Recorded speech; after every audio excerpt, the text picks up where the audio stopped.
¿De verdad apenas 300 espartanos lograron detener al enorme y gigantesco imperio persa?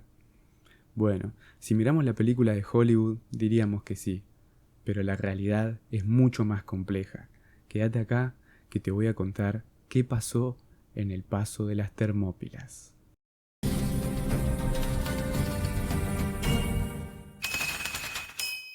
Primero veamos cómo se llegó a este conflicto. Estamos en el año 490 a.C. Darío I, rey del imperio persa, el más grande y temible de su tiempo, avanza conquistando territorios a pasos agigantados. Sus emisarios llegan a cada ciudad con un pedido claro: entregar tierra y agua, un símbolo de sumisión al rey. Muchas ciudades se rinden sin oponer resistencia, pero todo cambia al llegar a Atenas. Allí, los embajadores persas son juzgados y ejecutados, y en Esparta la respuesta es todavía más dura. Los matan sin siquiera un juicio alguno. Estas provocaciones encienden la chispa de una guerra entre Grecia y Persia, una guerra que empieza con la famosa batalla de Maratón, donde los griegos consiguen una sorprendente victoria. Para Darío, esa derrota no fue solo militar, fue una humillación. Juró venganza y comenzó a preparar el ejército más grande jamás visto. Pero la muerte se le adelantó en el 486 a.C. y ese juramento pasó a su hijo, Jerjes I, un rey todavía más ambicioso y mucho más despiadado. Aunque ojo, esta imagen de Jerjes corresponde más a la tradición griega y a la cultura popular.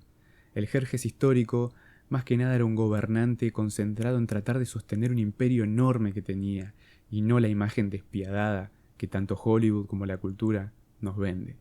Ahora que ya entendemos de dónde viene el impulso persa por invadir Grecia, veamos el otro lado de la historia. Nos trasladamos a Esparta, una ciudad conocida por sus temibles guerreros.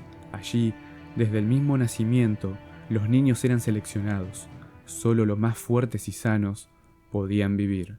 Los demás eran abandonados a su suerte. Quienes sobrevivían ingresaban al agoge, un sistema de entrenamiento brutal. El agoge no solo los forjaba físicamente, también los endurecía mentalmente. Aprendían a obedecer, a resistir el dolor y a luchar sin miedo a la muerte. En el campo de batalla no eran simples soldados, eran un bloque, una máquina colectiva de guerra. Dentro de estos temibles guerreros estaba Leónidas, uno de los 2 reyes de Esparta. Sí, 2 reyes. Esparta tenía un sistema único llamado diarquía, pero no nos detendremos tanto en eso ahora. Prosigamos. Leónidas sabía que la amenaza persa era inevitable, pero había un problema.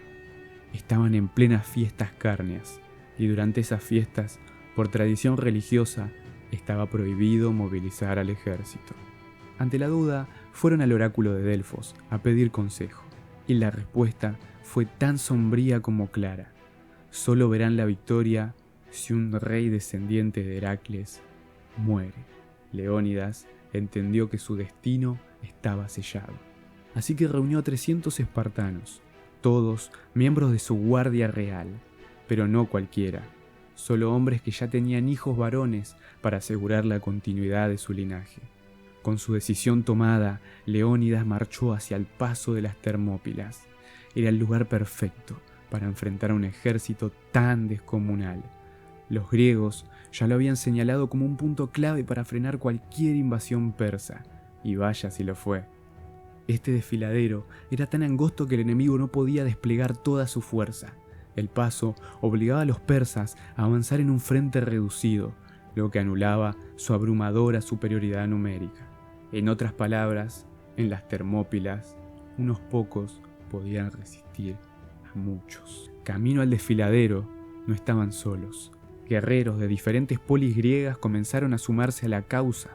Arcadios, tespios, tebanos, corintios y muchos más, todos con un único objetivo: defender Grecia de la invasión persa. Al llegar a las Termópilas, las fuerzas de Leónidas ya no eran solo 300 espartanos, sino cerca de 7.000 soldados griegos dispuestos a resistir hasta el final. Frente a ellos avanzaba el inmenso ejército de Jerjes. Heródoto, el gran historiador griego, afirmó que eran más de 2 millones de hombres, una cifra que hoy sabemos exagerada, pero que nos da una idea del impacto que causaba.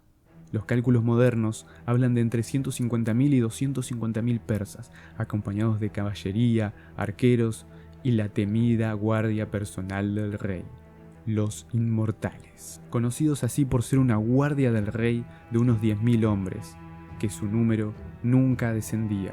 Si uno caía, era reemplazado al instante.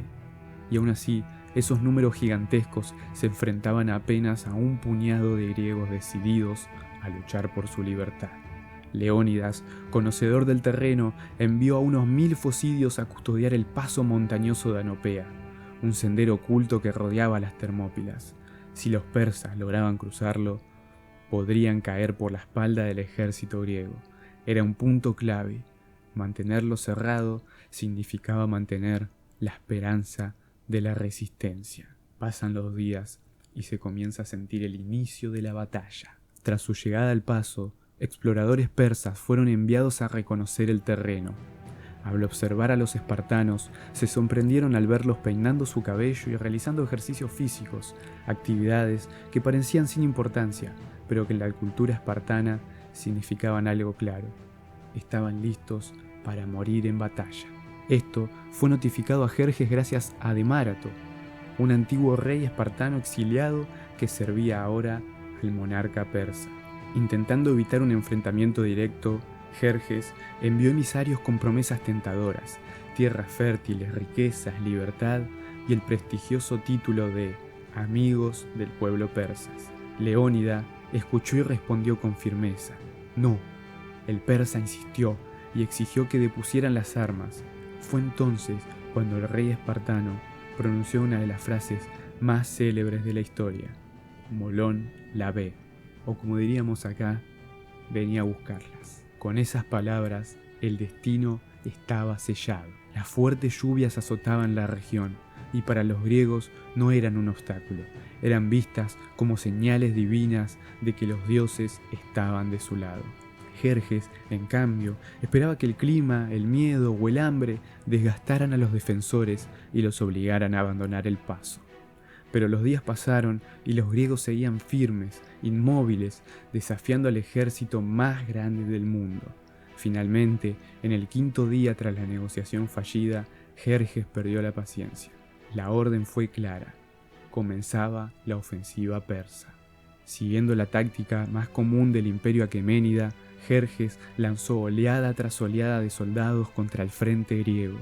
Eran medos y cisios, guerreros valientes, pero mucho menos preparados que los espartanos. Su fuerza estaba en el número, no en la disciplina. Avanzaban en masa, cientos y cientos, estrellándose contra el muro de bronce y escudos griegos. Pero cada choque terminaba igual. La falange resistía, implacable, y los persas eran repelidos con brutal eficacia. Tras cada embestida, el silencio se apoderaba del campo de batalla, hasta que... A lo lejos, un zumbido comienza a crecer. El cielo se oscurece de repente y una lluvia interminable de flechas persas desciende sobre los griegos.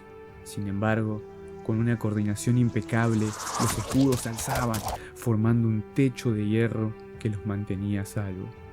El suelo pronto quedó cubierto de cuerpos persas, y aún así, Jerjes seguía enviando hombres, empujándolos hacia una muerte segura.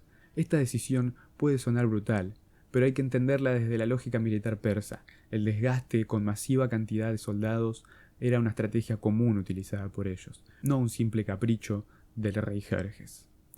Desesperado ante la ineficacia de sus tropas, Jerjes lanzó a sus élites, los temidos Inmortales, pero ni siquiera ellos lograron romper la muralla humana que defendía el paso. Una y otra vez fueron rechazados, hasta que la derrota comenzó a teñir su aura de invencibilidad. Los griegos, implacables, incluso fingían retirarse para después girar y destrozar a sus perseguidores con una furia devastadora. Tras 2 días de batalla, la desesperación de Jerjes parecía no tener fin.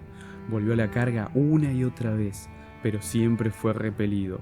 Incrédulo ante la resistencia griega, regresó a su campamento para planear su siguiente movimiento, cuando recibió una visita inesperada.